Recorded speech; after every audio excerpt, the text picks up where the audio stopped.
Maths அப்படிங்கிற ஒரு யூத இனத்தை சேர்ந்த பையன் போலந்து நாட்டில் உள்ள ஒரு அடர்ந்த காட்டில் உயிருக்கு பயந்து தனியாக ஒளிஞ்சு வசிச்சுக்கிட்டு இருக்கான். ஏன்னா மேக்ஸோட ஃபேமிலியை மட்டும் இல்லாமல் யூத இனத்தையே கொடூரமாக ஜெர்மன் நேசிஸ் அரெஸ்ட் பண்ணி கொலை பண்ணிட்டாங்க. மேக்ஸ் இப்போ பசியாலையும் தாகத்தாலையும் ரொம்ப கஷ்டப்படுறான்.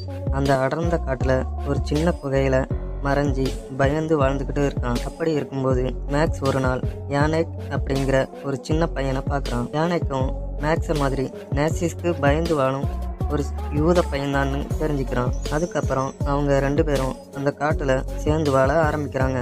ஒரு நாள் தூரத்தில் கன் ஷாட் சத்தத்தை மேக்ஸும் யானைக்கும் கேட்குறாங்க. அதுக்கப்புறம் கொஞ்ச நேரம் கழித்து அவங்க அந்த இடத்த போய் பார்க்குறாங்க. அங்கே ஒரு யூத ஃபேமிலியை நேசிஸ் ஷூட் பண்ணி கொண்டு போட்டிருக்கதை பார்க்குறாங்க. அவங்களோட திங்ஸை எடுத்துக்கிட்டு ரெண்டு பேரும் கிளம்பும்போது அங்கே ஒரு வித்தியாசமான சத்தத்தை கேட்டு போய் பார்க்குறாங்க.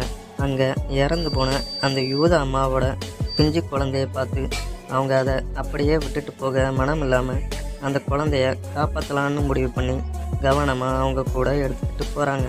யானைக்கும் மேக்ஸும் அந்த பிஞ்சு குழந்தை அந்த குகையில் பசியால் ரொம்பவே கஷ்டப்படுறத பார்த்து வருத்தப்படுறாங்க.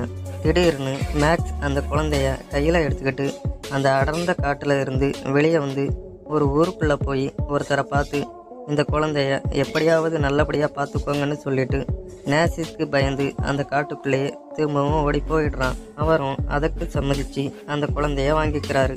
குழந்தையோட உயிரை காப்பாற்றிட்டோம் அப்படிங்கிற சந்தோஷத்தில் மேக்ஸ் ஓடி வந்து அவங்க குகையில் யானைக்க பார்க்க வரும்போது யானை பசியால் வாடி இறந்து போயிருந்தான்.